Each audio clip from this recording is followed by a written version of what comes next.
खूनी रोड को लेकर मेवात से एक बड़ी खबर सामने आ रही है। आपको बता दें कि खूनी रोड पर लगातार हो रहे हादसों से नाराज मेवात के लोगों ने आज बैठक की है। दिल्ली अलवर राष्ट्रीय राजमार्ग 248 पर लगातार हो रहे सड़क हादसों से मेवात जिले के लोग खासे नाराज हैं। इस सड़क पर मेवात जिले में रोजाना 2 लोगों की जान जा रही है और कई लोगों के अंग भंग हो रहे हैं। इलाके के लोगों की इस मांग पर राज्य व केंद्र सरकार गंभीर दिखाई नहीं दे रही है। प्रदेश के उप मुख्यमंत्री दुष्यंत चौटाला की बड़ाकली पर हुई जनसभा में भी उन्होंने इस मार्ग को लोगों से अलवर जिले की सीमा तक 4 मार्गीय बनाने का भरोसा इलाके की जनता को दिया था, लेकिन अभी तक इस दिशा में कोई भी कदम नहीं उठाया गया है। इलाके में इस सड़क को खूनी सड़क का नाम भी दिया गया। मेवात के सैकड़ों लोग हर साल हादसों में इस सड़क पर जान गंवा रहे हैं और उनके खून से यह सड़क लाल हो चुकी है। सड़क पर वाहनों का भारी आवागमन है, लेकिन सड़क चौड़ी नहीं है, जिसकी वजह से हादसों में लगातार इजाफा हो रहा है। मेवात जिले के लोग पिछले कई दशकों से इस सड़क को राजस्थान सीमा तक 4 मार्गीय बनाने की मांग भी उठाते आ रहे हैं। इसी बात को लेकर इलाके के लोगों ने आज शनिवार को बड़कली चौक पर एक बैठक कर सरकार को चेतावनी भरे लहजे में कहा कि अगर सरकार ने उनकी इस समस्या पर ध्यान नहीं दिया तो जल्द से जल्द इस सड़क को 4 मार्गीय नहीं किया तो एक बड़ा आंदोलन खड़ा हो सकता है। शनिवार को हुई पंचायत में यह फैसला लिया गया कि इस माह 30 मार्च को बड़कली चौक से जिला मुख्यालय नुहू तक तकरीबन 20 किलोमीटर की पद यात्रा इस सड़क को 4 मार्गीय बनाने के लिए इलाके के लोग द्वारा की जाएगी, जिसमें बड़ी तादाद में लोग भाग ले सकते हैं। आपको बता दें कि यह सड़क गुरुग्राम से राजस्थान के अलवर जिले को जोड़ती है और इस सड़क पर वाहनों का ज़्यादा आवागमन है। सबसे ज़्यादा इस मार्ग पर हाईवे चलते हैं, जो रोडी, क्रेशर इत्यादि एनसीआर के शहरों के लिए ले जाने का काम करते हैं। सड़क हादसों को बढ़ावा देने में इन सड़कों को भी बड़ी संख्या है। अब देखना यह है कि इलाके के लोगों की इस मांग पर राज्य केंद्र सरकार कब तक गंभीर दिखाई पड़ती है। लेकिन इतना जरूर है कि अब मेवात के लोगों ने इसे 4 मार्गीय बनाने के लिए ठान लिया है। आप देख रहे हैं नुहू मेवात से लियाकत अली की रिपोर्ट।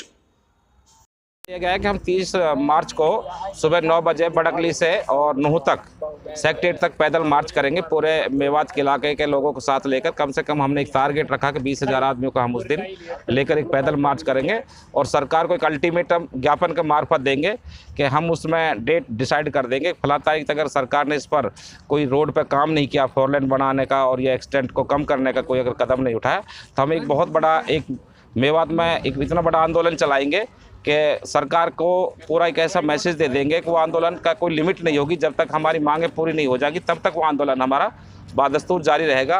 और हो सकता है कि वो आंदोलन पीछे इतना बड़ा रूप भी अख्तियार कर ले कि हो सकता है कि हमें रोड बंद करके भी बैठना पड़ जाए, तो हम उससे भी गुरेज नहीं करेंगे अगर सरकार ने हमारी मांगें नहीं मानी तो। अब तक इसमें टोटल जब कैलकुलेशन अब तक करी है इसमें कि रोज़ाना इस रोड पर नुहू से और इस नौगांव बॉर्डर तक तकरीबन हर रोज़ 2 आदमियों की मौत की एवरेज आती है और तकरीबन 5-7 आदमियों को घायल होने की एवरेज आती है। तो इस सरकार का जहां लोगों की डेली मौतें हो जाती हों, लोग रोज़ाना घायल होते हैं, अपनी माँ, बहन, बेटियां, बाप, भाई अपने परिवार से वंचित होते हैं और फिर सरकार इतने बड़ी दर्दनाक हादसों के बाद भी फिर भी नहीं चेतती, तो ये मजबूरन हमको ये आंदोलन का रूप लेना पड़ रहा है। तो हम ये चाहते हैं कि सरकार इतना ज़्यादा असीमित ना हो कि यहाँ पर इंसान रहते हैं, हमारी सरकार है, हमारी चुनी हुई सरकार है, हमने इनको वोट दिया है और ये हमारा हक है कि वो हमारा हक दे। अगर हमें हक नहीं देंगे तो मजबूरन हमें आंदोलन का रूप अख्तियार करना पड़ेगा। उसके लिए हम पूरे हमारे इलाके के नौजवान तबका जो आज साथ मीटिंग में हुआ है, सब ने अपने जोश खरोश और पूरी ईमानदारी से कहा कि इस आंदोलन को हम बड़े रूप में ले जाएंगे। जब तक हमारी मांगें नहीं मानी जाएंगी हम अपना आंदोलन को बादस्तूर रखेंगे। सरकार ने 2018 में जो नीति आयोग ने एक सर्वे दिया था कि भारत के सबसे पिछड़े ज़िलों में नुहू ज़िला शुमार है, मेवात क्षेत्र का, तो उसमें जो बड़ी बात और देखने को है कि पिछड़ेपन में हम शुमार हैं, ये कोई बड़ी बात नहीं है। लेकिन उससे ज़्यादा बड़ी बात है वो ये है कि ये जो ज़िला है इस पर सरकारी मौतें हो रही हैं। सरकारी मौतें कैसे हो रही हैं कि जो खूनी रोड है हरियाणा में वो सिर्फ नुहू ज़िले में है, जो नुहू से लेकर हरियाणा की जो राजस्थान की बॉर्डर है वहाँ को टच करता है, वहाँ पे सबसे ज़्यादा मौत हो रही है। तो इसको मैं एक प्रकार से सरकारी मौतें कहूँगा कि सरकार के माध्यम से मौतें हो रही हैं। सरकार यदि चाहे, मनोहर लाल की सरकार अगर चाहे तो इस रोड को 4 लेन बनाकर यहाँ पर जो हर रोज़ एक दिन में 2 मौत का आंकड़ा आ रहा है वो मौतें होनी बंद हो जाएंगी तो किसी की माँ, किसी की बहन, किसी की बीवी मतलब उस गम से बिल्कुल जो गम है उसे दूर हो जाएंगी। देखिए, सरकारों का आज का ही नहीं, सरकारों का तो जब से हरियाणा बना तब से लेकर आज तक मेवात के लिए 2 दर्जे का बर्ताव रहा है। ये कहते और हैं, करते कुछ और हैं। हमें उम्मीद थी कि भाई अब की बार जो ये सेशन चल रहा है हरियाणा का, उसमें हमारा जो ये नूह से लेकर और जो राजस्थान की बॉर्डर तक के ये रोड है ये ज़रूर 4 लेन होगा, लेकिन इसको भी हमें निराशा ही हाथ लगी। उसी निराशा को जब देखा हमने कि सदन में भी बात नहीं बनी है, तो अभी मेवात के जो जागृत जो साथी हैं, जो सभी संगठनों से जुड़े हुए लगभग साथी हैं, उन्होंने एक मन बनाया कि सरकार अब ऐसे नहीं मानेगी, हमें हमारे जो लोगों की मौत हो रही है उसका बड़ा दुख है। इसके लिए हम अभी आंदोलनरत होने को तैयार हैं।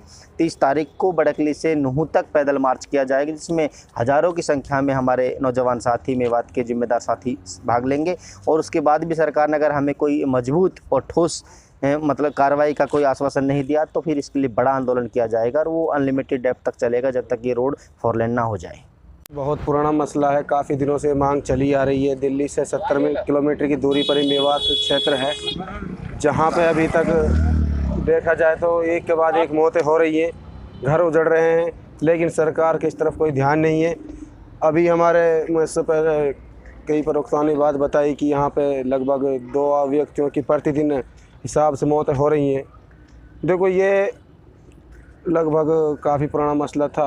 लोगों ने कहीं ना कहीं किसी न किसी रूप में इस मुद्दे को उठाया, लेकिन सरकार ने इसकी तरफ कोई ध्यान नहीं दिया है। अब हम 30 तारीख को यहाँ से पैदल मार्च निकाल रहे हैं बड़कली से नूह तक के लिए, जिसमें काफ़ी लोग हिस्सेदार होंगे और पूरा ज़ोर शोर से इस मुद्दे को उठाने का काम करेंगे। कितने लोग इसमें शामिल होंगे? देखो, मेवात का ख़ास तौर से युवा तबका इसमें हिस्सेदारी निभाएगा, हमारे बड़े बुजुर्ग भी इसमें शामिल होंगे। लगभग 2-3 हज़ार की तादाद में, उससे ज़्यादा भी हम उम्मीद लगा रहे हैं कि यहाँ पे लोग इकट्ठे होंगे और पैदल मार्च करेंगे।